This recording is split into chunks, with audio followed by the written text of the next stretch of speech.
Comme je vous l'ai dit, je n'aime pas les armes de jet, fussent-elles puissantes comme celle-là. Et de toute façon, comme je vous l'ai dit, si je faisais ce niveau-là, c'était pour avoir l'arme du hall des héros, pas pour avoir cette arme-là. Fortest, espèce de cible à tire-flèche édentée, qu'est-ce que tu viens encore faire par ici?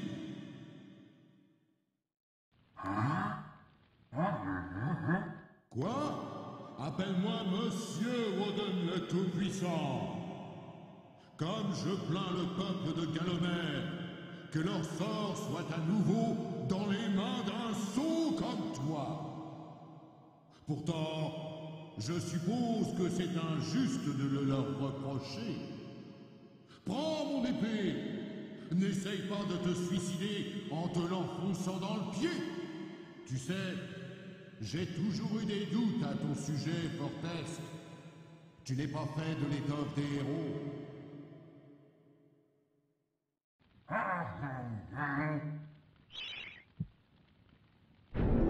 Oui, jusqu'à présent, les héros étaient sympas avec nous.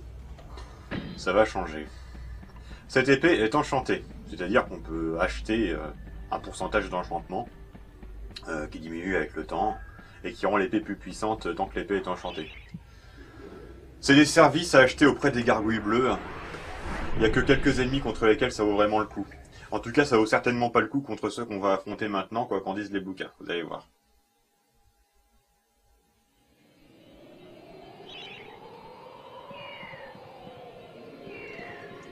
Nous nous rendons au champ d'épouvantail.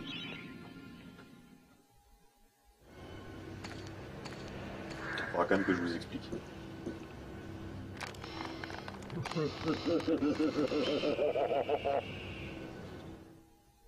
En réalité, le bon chemin pour poursuivre Zarok, c'est par les terres enchantées, mais comme je vous l'ai dit, on ne peut pas les traverser sans un truc qui s'appelle l'artefact de l'ombre, et que ce chemin alternatif permet d'obtenir. Vous allez voir. Voilà. Alors, que nous dit ce bouquin? Que les épouvantails sont quasiment invincibles. Laissez-moi vous dire que c'est complètement faux. C'est juste qu'ils ont une très bonne allonge, et que du coup il faut essayer de ne pas se laisser toucher. Regardez. Voilà, ils sont pas du tout invincibles. Simplement qu'ils ont une très bonne allonge. Moi j'ai une épée longue, donc je peux les maintenir à distance. Et c'est ça le but, et c'est pour ça que je voulais avoir l'épée longue avant d'y aller. Voilà, vous voyez. Bon, c'est pas les seuls ennemis du niveau, il y a aussi les fermiers diaboliques, dont on peut détruire ou brûler les champs. Ça ne sert à rien. Vous allez voir que ça sert à rien, je vais vous montrer. Si je retrouve à quel endroit on trouve une torche, je vous montre en les brûlant parce que sinon ça prend 10 000 ans. Surtout, faut pas le faire tout de suite parce que il faut laisser le temps aux fermiers de sortir parce que c'est eux qui ont une âme. Les épouvantails aussi, remarque. Enfin bref, si on le fait pas, on perd des âmes pour le calice. Et plus on a d'ennemis, plus on a d'âmes, plus on a de calice, plus on est content.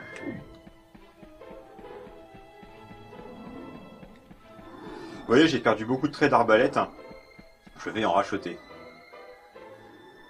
Vous voyez, l'enchantement s'achète dans l'onglet service. Voilà.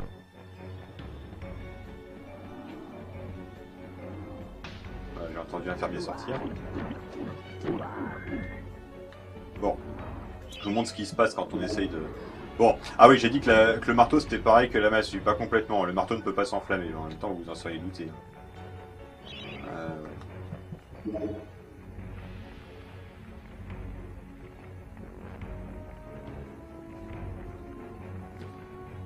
Pas complètement fini.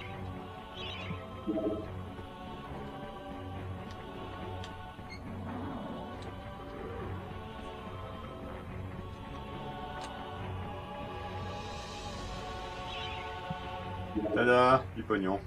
Et vous avez déjà dit ce que j'en pensais.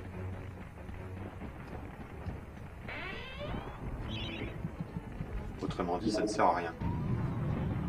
Vous voyez cette espèce de viseur que j'ai, hein? Vous voyez pas, hein? Cette espèce de loupiote verte. Hein, ça vous permet de savoir vers quoi vous visez quand vous utilisez une arme de jet. Je vous ai dit, j'aime pas tellement les armes de jet, donc je vous ai pas parlé de ça avant. Oui, c'était un anime dans un robot géant. Vous voyez, hein, ça c'est du troll. La main est verte, la rune est bleue, ça veut dire que c'est pas pour là. Il faut faire un autre détour. Les épouvantails ont une âme, Mais les chauves-souris n'en ont pas. Tiens, voilà, ça c'est pour vous inciter à essayer de gagner du pognon en brûlant les champs. Les champs, pardon, les cabanes. Si on pouvait brûler les champs, ce serait bien. Hein. Mais on ne peut pas brûler les champs. Oui, parce que les champs sont carnivores, enfin vous allez voir. Je vous ai dit que des fois il y avait des dragons dans les coffres. Bah la première fois qu'on va en voir un, ce sera à ce niveau-là. Alors ouvrez bien vos yeux. Parce que je le ferai pas très souvent. Parce que finalement c'est pas si utile que ça. C'est pas pour tout de suite. Hein.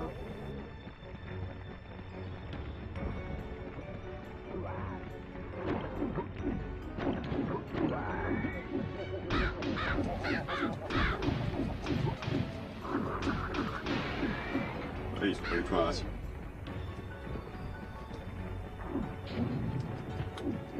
Pourtant, quand vous allez sur Wikipédia ou sur les wikis spécialisés ou sur Tilitrox ou n'importe, ils vous disent que les épouvantails sont quasiment invincibles. Comme quoi, hein. Alors qu'on vous a dit que les livres d'histoire racontaient pas la vérité dans la cinématique de début, hein, les gens y croient quand même.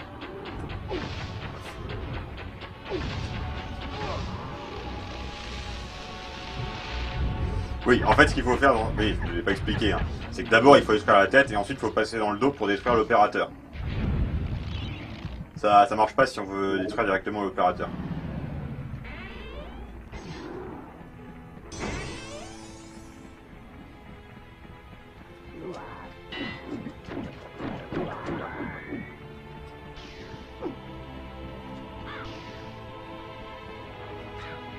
Voilà, là il nous parle du dragon dans le coffre. Vous allez voir, en fait, c'est pas que le dragon dans le coffre est pas puissant, c'est simplement que son intelligence artificielle est pas terrible et donc du coup il va jamais où on veut. Typiquement, il serait utile pour détruire les épouvantails parce que les épouvantails fondamentalement ils font un peu chier. Hein. Mais voilà, vous voyez, c'est ça. Vous voyez, il faut faire des détours pas possibles pour... Bon, il suffit que je dise ça et là il le fait bien. Bon là il le fait bien mais... Pourquoi ça marche pas? Voilà, merci. Bon, je vais pas rentrer dans ce bâtiment tout de suite parce que ça sert à rien pour l'instant. Je vais vous le dire tout de suite, il y a une moissonneuse batteuse à l'intérieur, il lui manque une pièce et il faut récupérer la pièce. Vous commencez à comprendre la logique de ce jeu, donc vous savez que cette pièce sert à avoir le calice. Et que pour finir le niveau, c'est beaucoup plus court.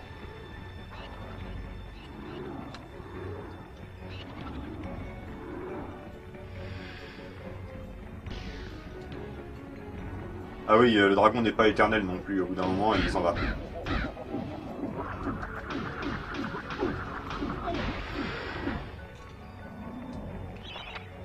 Oui, voilà, les champs sont carnivores. Est-ce que je vous montre ça ou pas? Ouais, allez.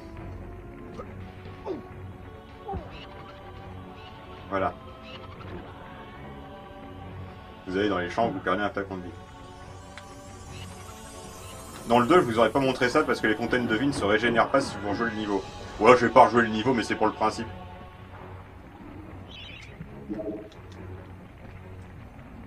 Je dis que ça servait à rien, mais je le fais quand même.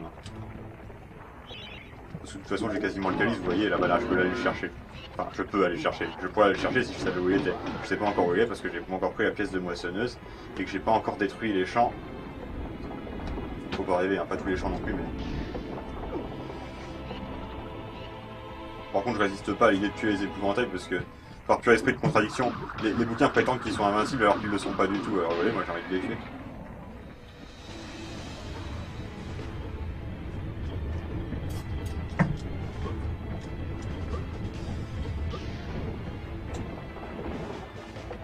Là, on va passer par tout un tas d'outils agricoles maléfiques. Voyez, excusez-moi. Bon, c'est pire après, hein, dans la vallée des potirons. Hein. Vous allez voir.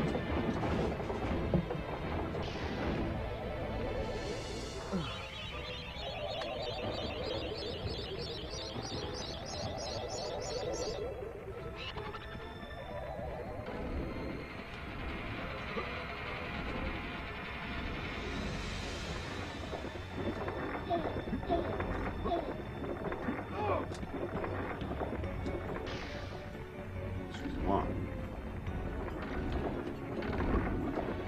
Voilà, là c'est la fin du niveau. Et là, c'est la pièce manquante.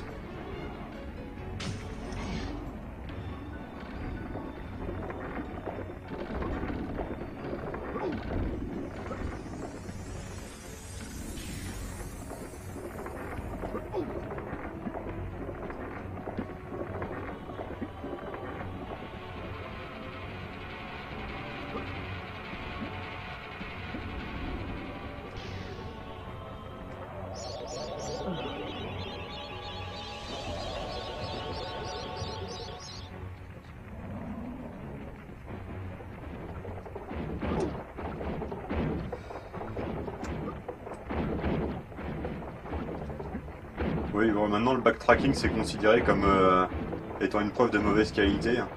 Fondamentalement, hein, là, j'ai choisi ma merde, hein, je voulais le calice. Hein.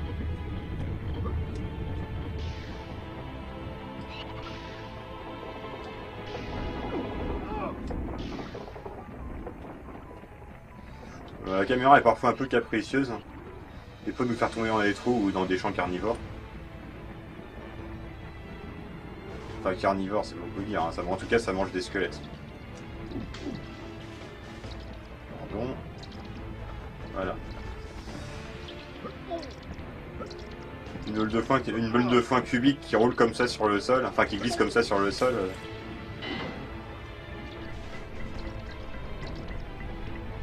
Ouais, j'ai dit que c'est une moissonneuse batteuse. Hein. Je vous ai pas dit à quoi elle ressemblerait. Maintenant, vous le savez, elle ressemble à ça. Je sais pas pourquoi ils se remettent à nous donner des boucliers en cube de temps en temps. Des fois que l'argent serait pas suffisamment bien.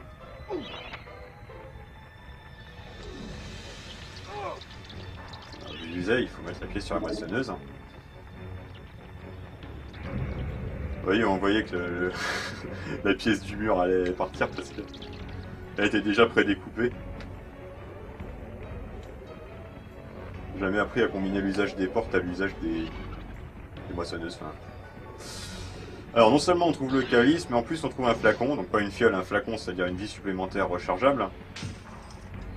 Comme j'ai attaqué des robots avec mon arbalète, j'ai besoin de racheter des traits d'arbalète. Ça coûte cher hein, quand même, hein. Je dis l'or on s'en fout, mais enfin... Ouais, enfin on s'en fout dans une certaine mesure. Hein. Parce que dans la forêt enchantée, à un moment donné, je vais me retrouver dans le tombeau des démons, je vais même les libérer, et les boss ce seront des démons, et on peut les affronter qu'aux armes de jet. Et quand vous vous retrouvez à devoir affronter les démons avec votre bras, c'est une arme extrêmement lente et extrêmement peu puissante, vous dites que finalement vous auriez dû racheter les provisions aux gargouilles bleues, donc récupérer du pognon. Mais c'est juste qu'il y en a 10 000 fois plus qu'il n'en faut.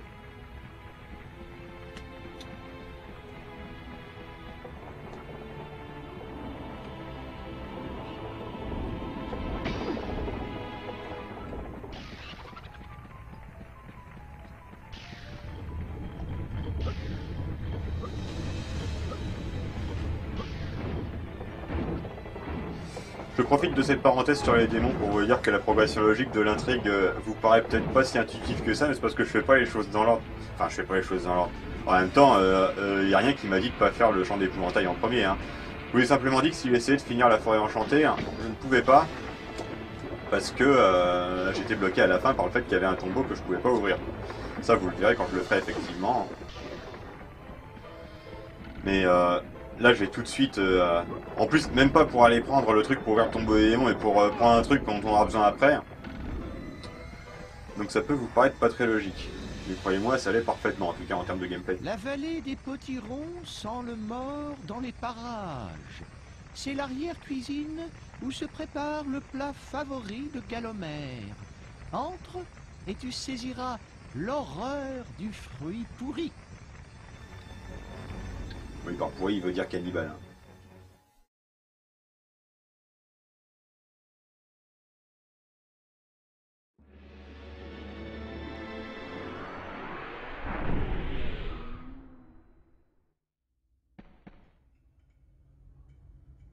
La seule solution est de se faire des alliés dans le hall des héros. V'là. Coupe, coupe. Quelques têtes de zombies tombées et ça croit racheter sa conduite passée au combat. Il te reste du chemin à parcourir pour t'élever au rang du meilleur.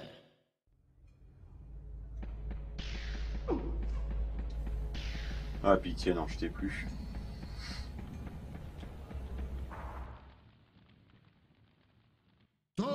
de Zeus, Cortès. Tu dois être le cadavre le plus verni de la terre. J'ai quelque chose ici à te prêter. C'est à prendre ou à laisser, mais souviens-toi que je fais cela pour le bien de la population condamnée de Galomère, pas pour toi, espèce de bouffon désarticulé.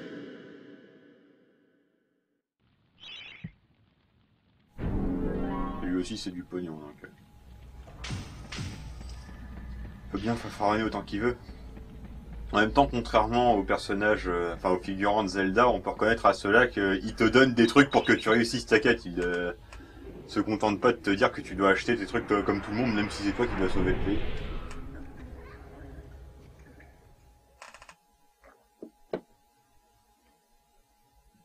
Puis les gargoyles sont explicitement méchantes, donc voilà, là j'ai deux choix. Soit aller dans le village, pour récupérer le machin dont je vous ai parlé pour ouvrir le tombeau, soit je vais dans le jardin des potirons pour récupérer un œil de dragon. Donc ça, mais d'abord je vais là parce que en termes d'armes c'est mieux.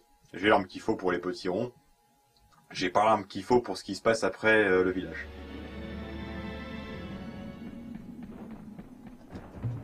Voilà, les potirons comme ça n'ont pas d'âme. En revanche, les potirons qui ont des jambes, eux, ils ont une âme.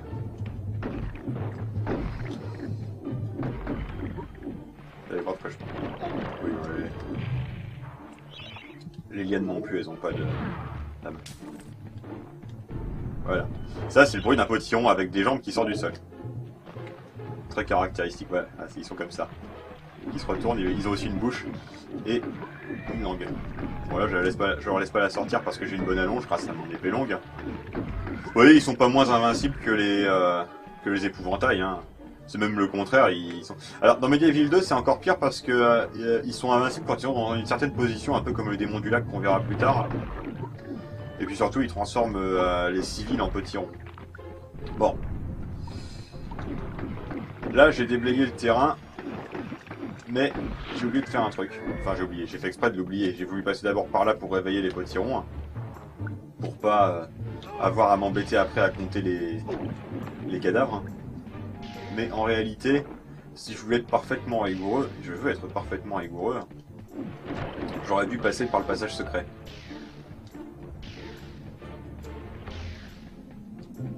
Voilà, le passage secret il commence ici. Bon, il n'est pas du tout secret. Ils sont secrets qu'il y a un passage ultra secret dans le passage secret. Oui, j'ai besoin de passer dans le passage secret parce que j'avais besoin de cette rune.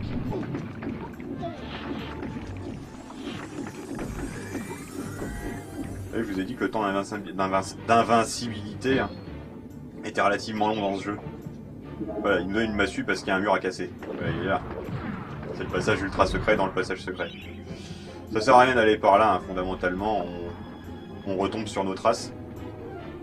Et là, c'est le calice. Évidemment, je peux pas l'attraper parce que j'ai pas tué suffisamment d'ennemis. Enfin, toujours est-il que c'est là que je devrais repasser. L'intérêt de passer tout de suite par le passage secret qui est ici, c'est d'une part que ça nous conduit plus loin, c'est-à-dire sur l'espèce de place qu'on a vue tout à l'heure et de laquelle je suis revenu ici, et que ça nous donne une petite fiole. Une fiole, hein, pas un flacon. Vous connaissez. Voilà.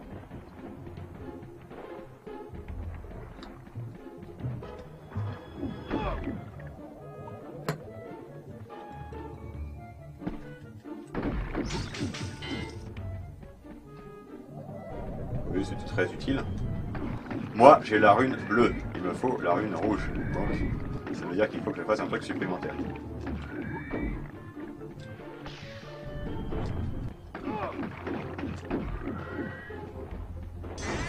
Voilà. La rune bleue, c'est pour entrer là. Et la rune rouge est ici. Quand j'étais petit, j'avais pas une très bonne vision de la perspective. Du coup, je me rendais pas compte que ce truc montait. Mais quand je tourne autour de ce truc, il monte. Si je saute maintenant, je peux attraper la fiole, mais pas la rune. Ah si, je peux attraper la rune. Bon, c'est là que j'ai tourné suffisamment. Au début, je pouvais pas. Croyez-moi sur parole. Est-ce que je peux déjà sortir? Voilà. Parce que si on est parfaitement rigoureux, on fait monter la plateforme jusqu'en haut. Et après ça, elle peut plus bouger. En fait, on n'a même pas besoin. On peut directement prendre la rune et sortir.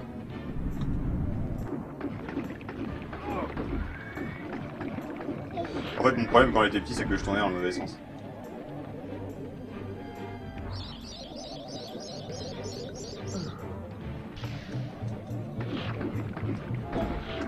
Vous allez voir tout à l'heure, ça va être pareil, il y aura une espèce de pseudo-boss, on n'est même pas obligé de le vaincre jusqu'au bout.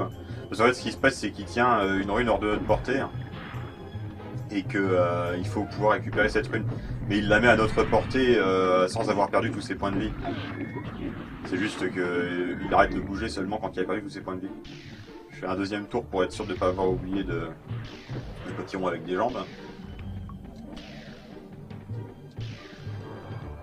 J'ai pas encore la rune qu'il faut pour ça.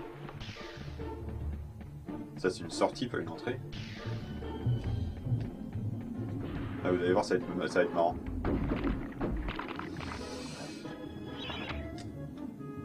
Regardez. Hop. Ça devient rapidement frustrant quand on tombe à cause de la caméra.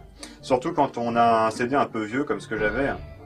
Et que parfois l'animation frise un peu et que du coup vous voudriez bouger et vous pouvez pas. Ou alors pas suffisamment. Vous vous retrouvez à tomber dans tous les trous qui passent. C'est une horreur. Surtout dans un niveau plus tardif qui est un niveau de marais. C'est pas des trous, mais c'est de la flotte et comme vous le savez, je peux pas nager. Vous dites que c'était une sortie.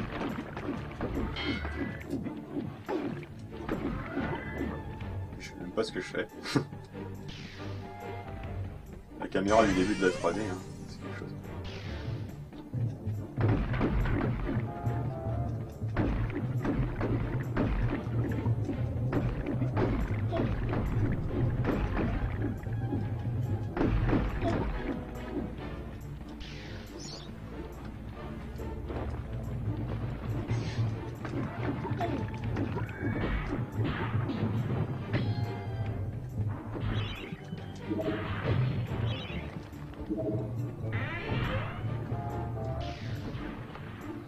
Il me semble que que le marteau est techniquement plus puissant que l'épée longue, c'est juste que l'épée longue a une bonne allonge.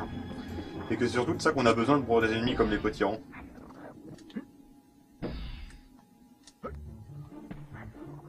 Et comme l'espèce de machin qu'on va voir tout à l'heure, qui n'a pas d'âme non plus, mais qui, comme je l'ai dit, tient une rune hors de notre portée.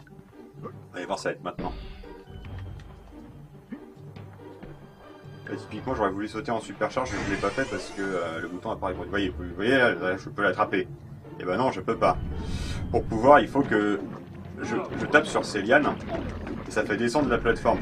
Quand elle est descendue complètement, elle arrête de bouger, mais j'ai pas besoin d'attendre qu'elle descende complètement pour récupérer la rune. Là, je vais le faire quand même pour que vous voyez, mais...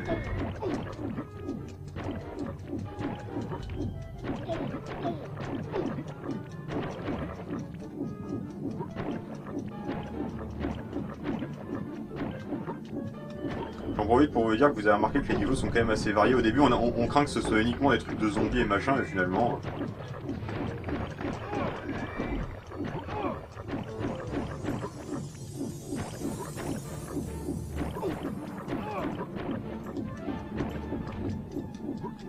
Vous voyez que je suis pas très... Voilà, vous voyez, je pourrais la récupérer tout de suite. Voilà, je la récupère tout de suite. Pour une raison que j'ignore, cette rune-là, la grise, est plus rare que les autres. C'est-à-dire qu'il y a relativement peu de portes qui fonctionnent avec celle-là. Ils ont dû se rendre compte en cours de route qu'il fallait rajouter des portes parce que sinon c'est trop facile et ils en ont rajouté des grises. Je sais pas. Je vois pas pourquoi le temps serait plus rare que les étoiles, le chaos, la lune et la terre. Comme ça, Voilà, il arrête de bouger. Et le plus frustrant, c'est qu'après, il y en a un deuxième qui est comme ça, mais qui lui arrête jamais de bouger, vous allez voir. De toute façon, là, vous voyez, j'ai 84% de calice. Je vais tuer mes derniers monstres, et ensuite, je vais pouvoir retourner chercher le calice.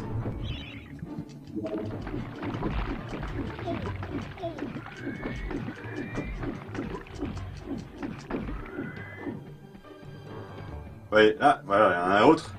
Sauf que là, il n'y a pas de plateforme d'aucune sorte ou quoi que ce soit. Et vous pouvez taper dessus autant que vous voulez. Ça ne changera rien.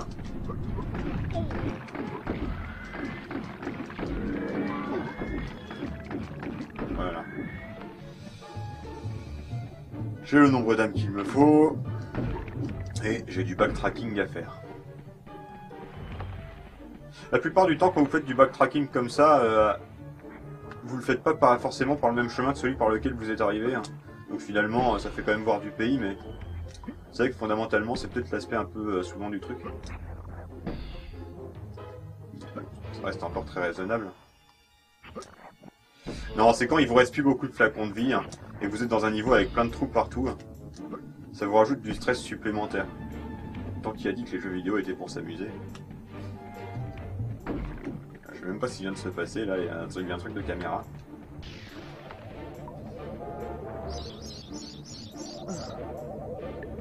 On sait pas trop comment il fait pour soupirer alors qu'il n'y a pas de menton et pas de poumon.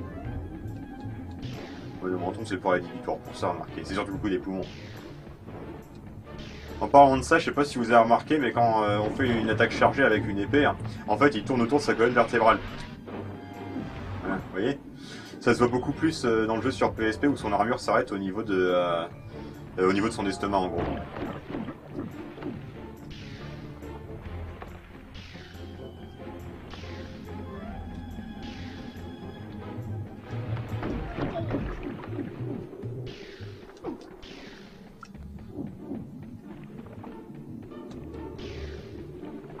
Voilà.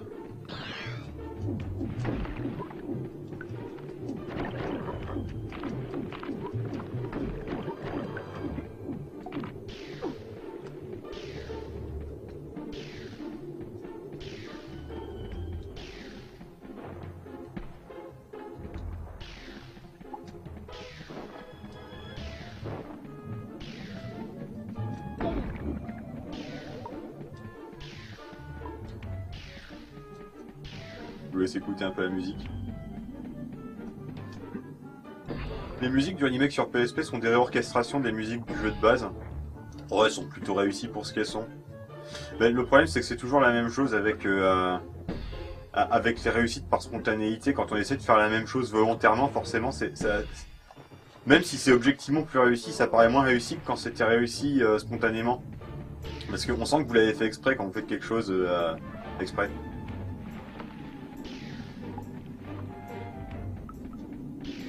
Évidemment, ils ont fait exprès de faire des musiques qui étaient à peu près bien. Hein. Ils n'ont pas appuyé sur les notes au hasard et ça fait ça. Non. Ce que je veux dire, c'est qu'ils ont forcé le trait dans le remake sur PSP hein, pour que ce soit encore mieux dans le sens où ça a finalement été bien tel qu'ils l'avaient fait spontanément. Tous se prosternent devant le maître du jardin potager, la plante plusieurs fois couronnée qui peut convoquer une armée de choux grâce à une marée de nobles vrilles. C'est délicieux et nourrissant. C'est la recette secrète de Zarok, le roi potiron. Ou plus précisément le serpent potiron qui n'a rien d'un serpent, vous allez voir. Mais d'abord, hall des héros. Si vous avez suivi, on a fait tous les héros du rez-de-chaussée, donc on va enfin pouvoir passer à l'étage supérieur.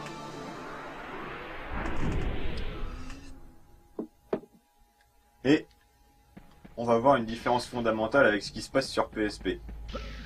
Pas en termes scénaristiques, bien sûr, mais en termes d'état d'esprit du dialogue, vous allez comprendre. J'ai déjà vu ce bouquin. Bon, est-ce que je vous fais un panorama des... Voilà, vous avez la princesse Amazon, vous avez le gars avec son gros bouclier, le centaure. Vous voyez que j'ai le choix maintenant que je suis au premier étage. C'est pas vraiment un nain, hein, on pourrait le croire, mais visiblement c'est juste un paysan hein, qui est de petite taille. Bon.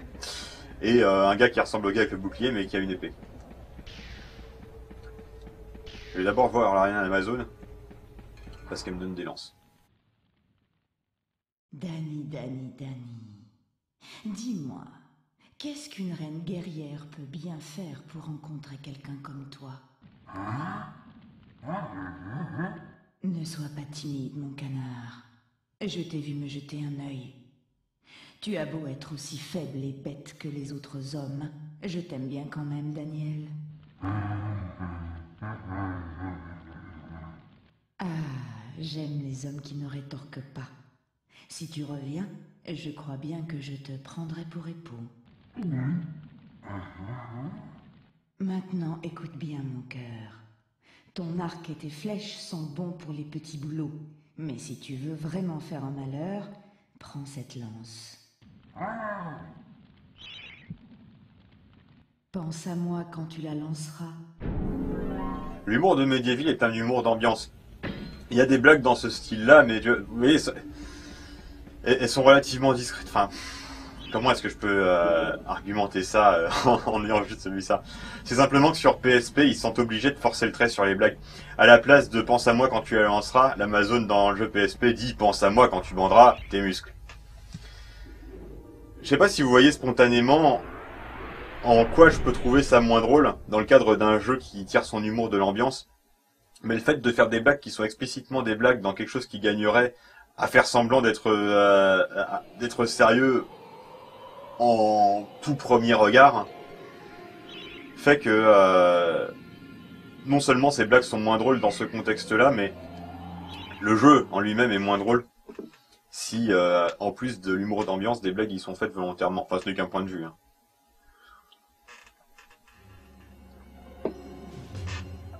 Alors, il y a plusieurs choses à faire dans ce niveau, et des fois je les oublie.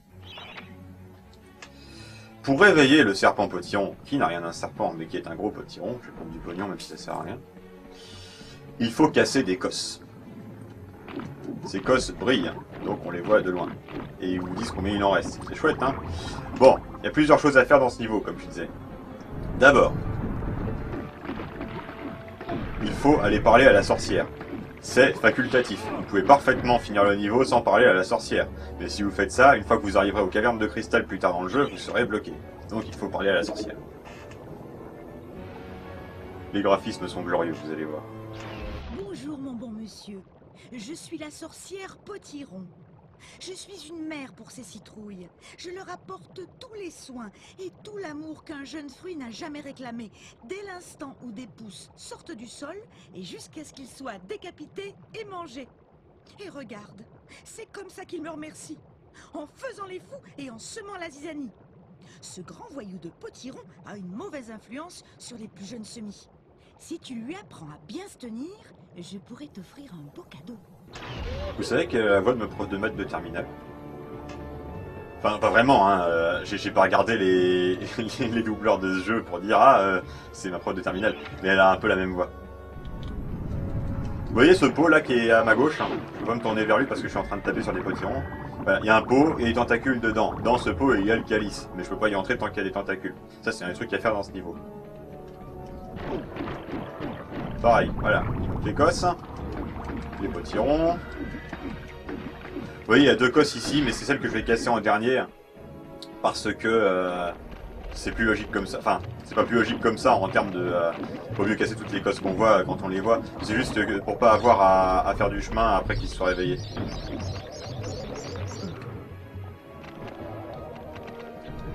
Vous voyez, si vous regardez bien, il y a certaines citrouilles au sol qui ont une bouche. Bah, typiquement, celles-là, elles vont se lever quand vous allez passer à côté.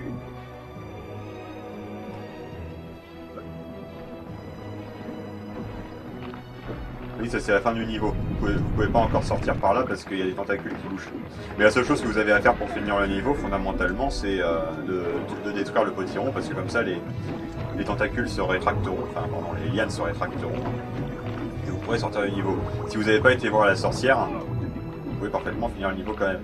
Et non seulement vous devez aller voir la sorcière avant d'affronter le serpent, enfin, c'est pas indispensable d'aller la voir avant. Enfin bon, c'est mieux d'aller la voir avant, mais surtout il faut aller la voir après pour réclamer la récompense. Ça se fait pas automatiquement.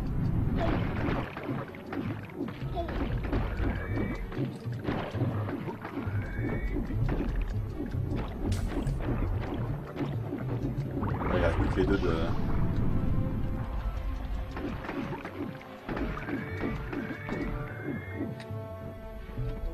J'ai l'impression que ces potirons-là sont moins résistants que ceux du niveau précédent. Pourtant, mes armes gagnent pas en puissance, hein. C'est toujours la même épée longue.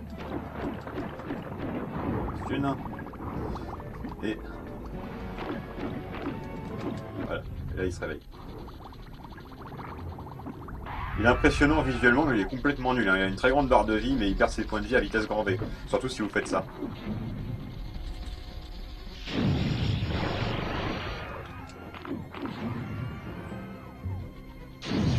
Voilà, bon. Oh, c'est pas grand chose, mais on va pouvoir passer aux choses sérieuses, regardez.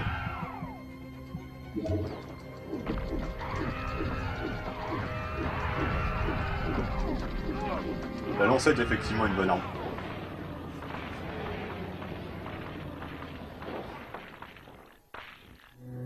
Vous savez, même avec l'arbalète, ça va vite, hein. Il perd ses points de vie moins rapidement, mais les traits d'arbalète sont décochés très rapidement, donc Ça compense et ça prend même pas une minute. Et maintenant ça va être très amusant parce que je vais devoir faire le tour du potiron plusieurs fois pour que des citrouilles se réveillent, pour pouvoir les tuer, pour pouvoir remplir le calice, pour pouvoir aller le chercher. Et surtout il faut pas que j'oublie, et ça m'arrive une fois sur deux, hein, d'oublier de retourner voir la sorcière. Vous savez que je suis capable d'oublier un truc 5 minutes après y avoir pensé. Hein. Et même en essayant de rester concentré dessus, mais je pense à d'autres trucs entre temps et puis du coup j'oublie. Hein. J'essaie de pas oublier d'aller voir la sorcière.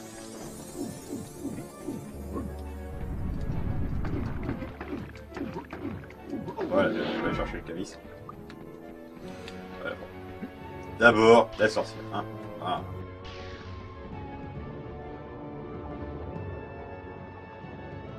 En voilà un spectacle. Hommes et légumes se livrant à un splendide duel à mort. Oh, j'en suis tout émoustillée. Tiens, prends cette jolie pierre de dragon. Oh, les dragons sont des créatures si charmantes et majestueuses.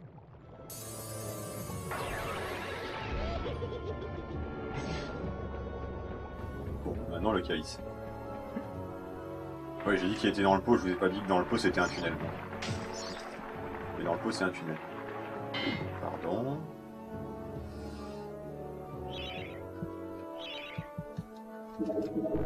Vous savez ce qui se passe quand on écrase les rats?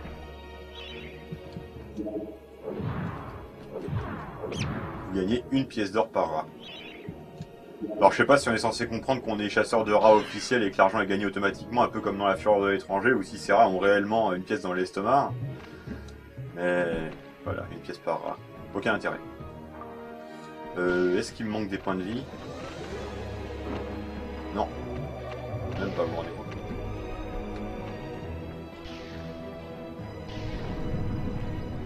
Ils pousseront indéfiniment, hein, même par acquis de conscience, j'ai pas besoin de les tuer.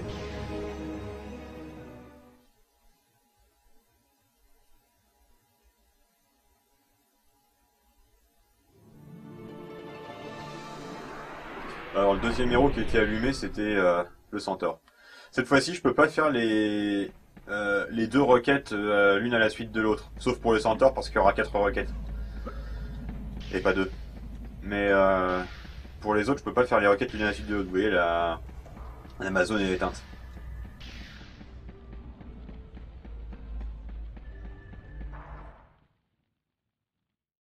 Regarde-toi te balader dans tes os, Fortesque. Tu fais très nouveau mort.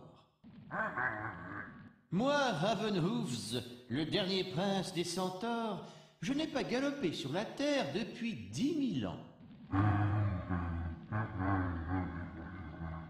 Fais-toi plaisir, Fortesque, prends mon arc.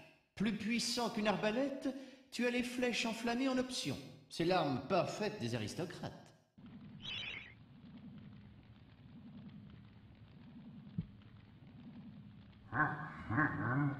Félicitations. Tu n'as pas mon éducation, l'arriviste, mais on peut faire quelque chose de toi.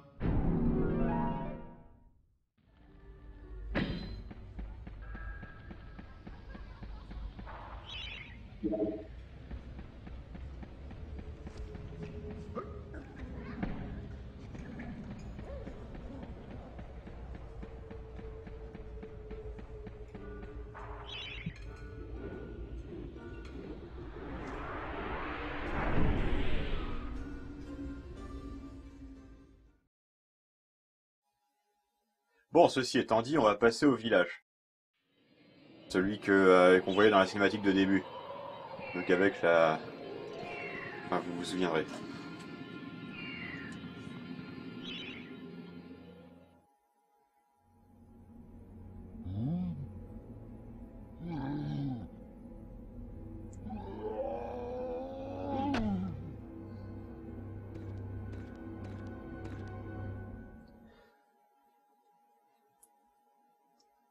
Zarok leur a volé leur âme. Et donc il faut pas les tuer parce qu'ils sont gentils. Si on les tue, ça nous fait perdre du calice. Par conséquent, on commence avec un calice qui n'est pas vide. Pauvres villageois, le maître les contrôle. Il faut les épargner. Les gardes, eux, doivent périr. Ils recherchent un objet au grand pouvoir. Les gardes ne sont pas encore apparus. Alors c'est un niveau un peu amusant parce qu'il y a un certain nombre de trucs à faire, et même quand vous savez que c'est ça qu'il y a à faire, si vous l'avez jamais fait, vous pouvez douter que c'est effectivement ça qu'il faut faire parce que ça prend un peu de temps, vous allez voir. Ouais, faut mettre un crucifix ici. Alors, il y a des gens qui aiment pas les enchaînements d'énigmes comme ce qu'on va voir là, mais moi qui aime bien les jeux de point and click, je trouve ça marrant. Vous allez comprendre. Ouais, bon, là, les rues sont remplies de gamins. Tout à l'heure, elles seront remplies de gardes.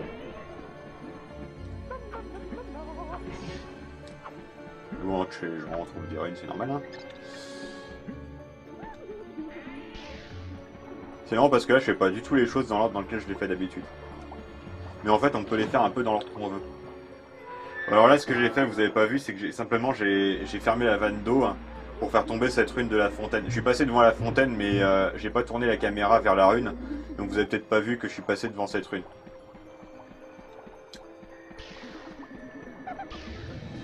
Étant très habitué à ce jeu, je fais un peu les choses instinctivement. Je peux aussi entrer dans cette maison-là, si j'ai envie. Hein.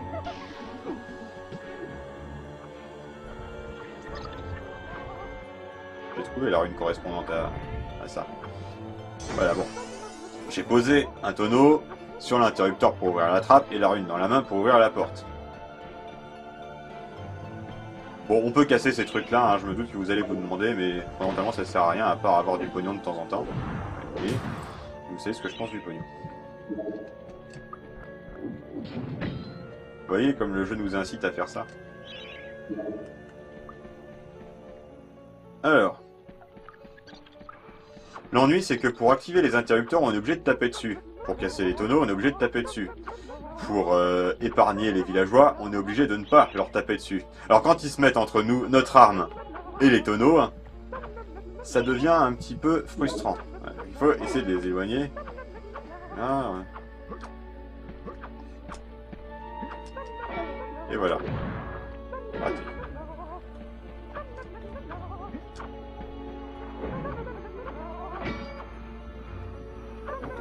Le problème c'est que je vais déjà asséner un coup et j'ai peur que si je viens d'asséner un autre... Voilà, c'est bon. Je touche plus à rien ici, parce que si je lui réassène un coup, il meurt, et j'aime pas ça. Ça m'empêchera pas d'avoir le calice, mais j'aime pas. Ah. Bon, là, il a... Voilà. Bon, en fait, ce qui s'est passé, c'est qu'à l'étage supérieur, ça a baissé un piédestal, et ça me permet de récupérer le buste qui est ici. Ça, j'ai déjà montré. Alors, comme j'ai été en suffisamment de maisons, quand je vais sortir, à la place des gamins, dans les rues, il y aura les gardes. Les gardes, j'ai le droit de les tuer. Je vais pas en priver. Peut-être vous montrer. Je vais peut-être me servir de cette occasion pour vous montrer comment on se sert des pilons de poulet. Parce que sinon, je m'en servirai jamais, je m'en sers jamais d'habitude.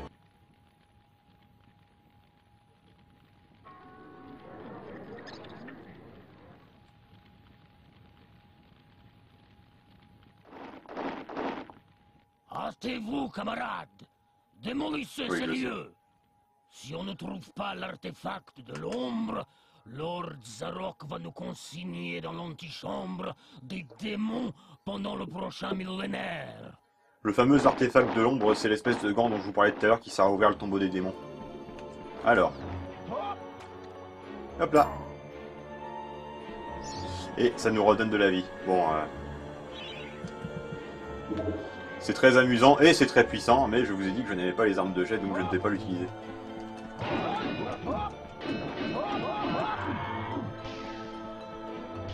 Vous savez, j'ai un esprit très conservateur en termes de chevalerie. Pour moi, c'est l'épée et le bouclier.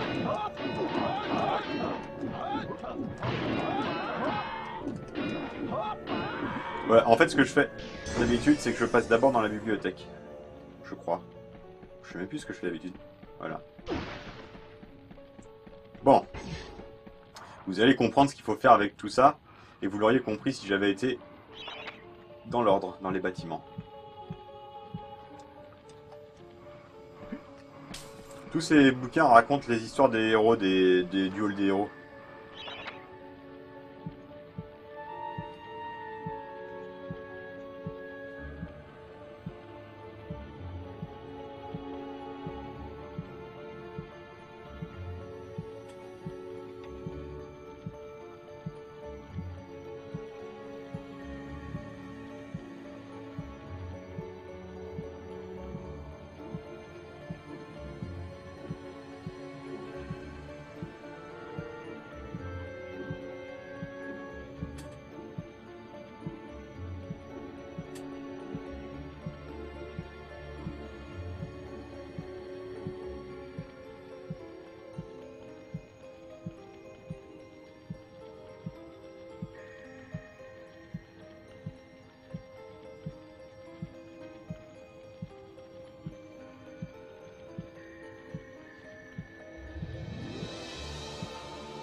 Si ça vous intéresse, retenez le passage de la vidéo où on voit ce bouquin pour savoir qui est qui sur les statues.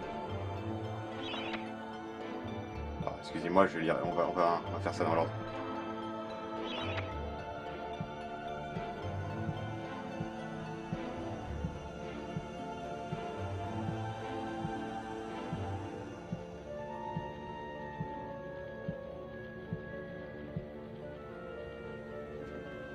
Que d'être recueilli. Façon de parler.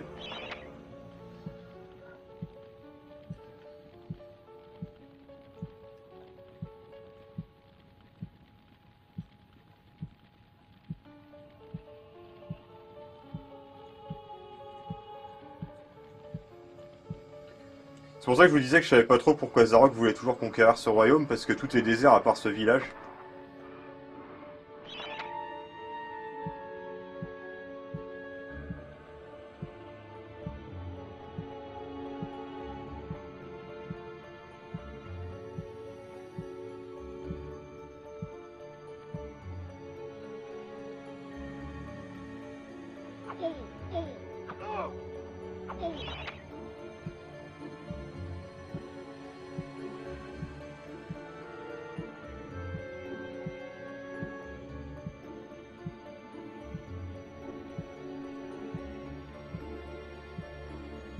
Bon, je commande pas les fautes d'orthographe, hein, on s'en fout.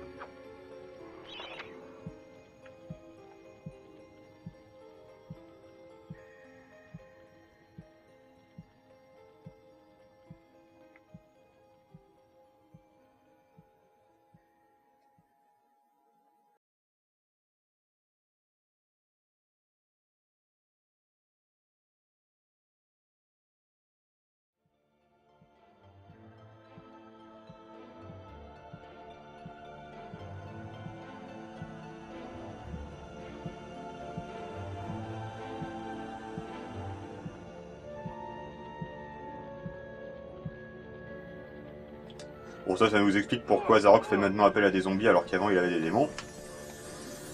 Voilà, ce que je voulais dire, c'est que le manuel explique qu'en fait, Sir Daniel Fortesque était un conteur et que...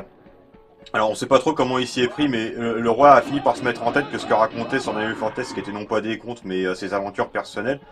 Alors, il y croyait qu'à moitié, mais il l'a nommé général en chef de ses armées à titre honorifique parce qu'il pensait qu'il n'y aurait pas de guerre, et finalement il y en a eu une contre Zarok. Il l'a envoyé devant des troupes, et quand ils ont vu qu'ils n'avaient pas retrouvé le cadavre de Zarok, il s'est dit que plutôt que d'affoler la population, ils allaient dire que Fortesque l'avait tué. Bon, ça, c'est une forge. Si vous vous souvenez, ce qu'on veut faire, c'est un crucifix pour ouvrir le passage secret dans l'église. C'est ce que le bouquin racontait. Donc ce qu'il faut faire, c'est utiliser un moule de crucifix pour faire un crucifix. Dans le moule de crucifix, on met le buste du propriétaire qui est en or.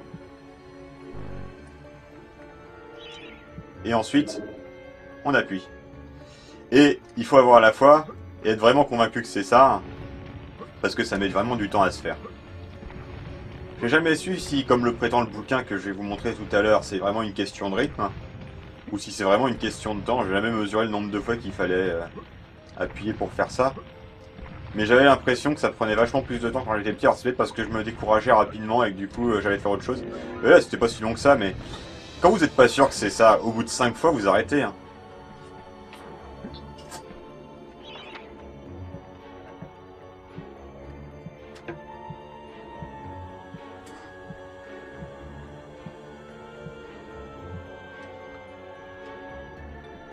Bon, toujours est-il qu'on a ce qu'on cherchait, à savoir le crucifix. Voilà, il y a des gens qui aiment pas ce type d'énigme, hein. Je trouve que ça a aucun sens. Moi j'aime bien, hein. Vous savez quand vous avez joué à des jeux comme Sam et Max ou les Chevaliers de Baphomet, le côté non-sens devient assez relatif. Pourquoi j'ai mon marteau moi?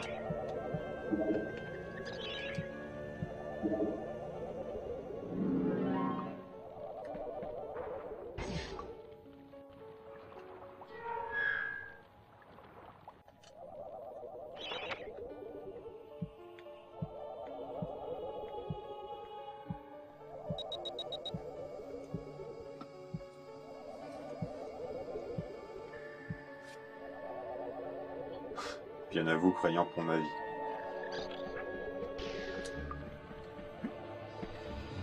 Bon, pas si vous avez vu, mais il y a un truc qui s'est ouvert. Et ce truc, c'est cette porte qui est là-bas.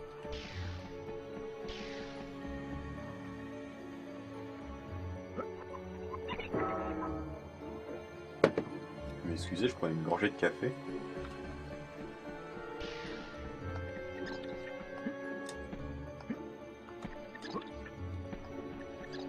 Oui, encore une fois, vous vous demandez sans doute pourquoi je passe direct sur les toits.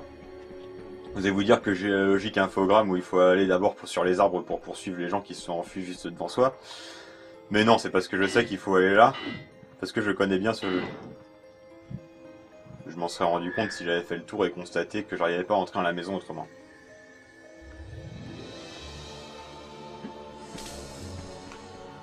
Alors, on a la clé du coffre et on a le coffre. Donc la clé du coffre est la clé de ce coffre, qui contient le fameux bidule qu'on cherche. Je vous l'ai dit que c'était un gant. Enfin, je sais pas si c'est une main en pierre ou si c'est un gant, mais je pense que c'est un gant.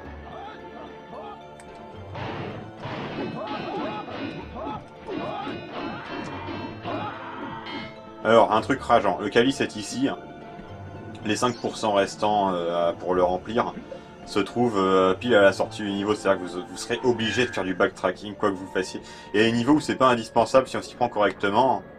Mais dans celui-là, ça l'est. Et c'est d'autant plus frustrant que la porte se referme quand on y va. Elle se réouvrira à la fin quand on les aura tous vaincus, mais du coup... on vit ça comme une perte de temps. Je sais pas pourquoi ils se mettent en ligne comme ça.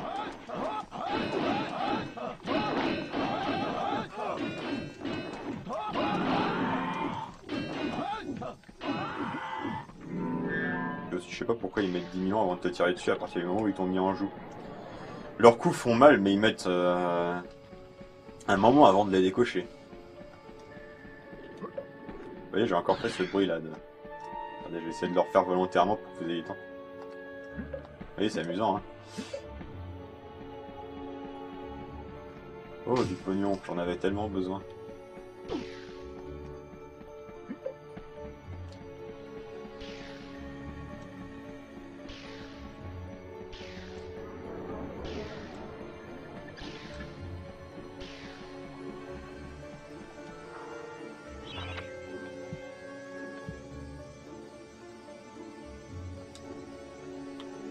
C'est pas la peine de commenter ça, hein.